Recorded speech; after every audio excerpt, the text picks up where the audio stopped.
امرالله صالح له طالبانو سره څه وکړل او طالبانو ته یې څه تاوان واړاوه، دا ټول معلومات را سره په همدې ویډیو کې کتلی شئ.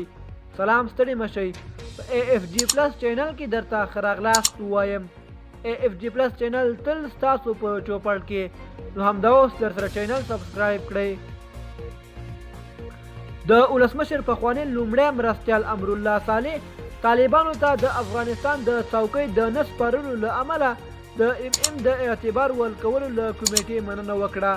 ښاغلي صالح د پنجشنبې په ورځ د قوس په 11مه په خپل فیسبوک پاڼه لیکلي دي چې زه په ملګرو ملتونو کې د افغانستان د اسلامي جمهوریت د دایمي استازیتوب د دوام مبارکي وایم. د په مرکزي دفتر کې د ملي بیرغ رپېدل د هغه ملت د زخمیانو احساساتو او د بدنونو لپاره چې د ګوډاګي بې رحمه او ظالم طالب ډلې د یرغل له امله سخت ژوبل شوی. یو کوچنی رحمت او شفاء ده چې هغه وویل چې د هغه د د کریډټ له کمیټې غړو څخه د دې د معقول پریکړې لپاره مننه کوي. د هغه په وینا د طالبانو پر وړاندې د افغانانو مقاومت او مبارزې وتوانېده چې یو ځل بیا د هغوی د اصلي څېره نړۍ ته وښایي. دوستانو، زموږ د نن ورځې خبر تر همدې ځای و.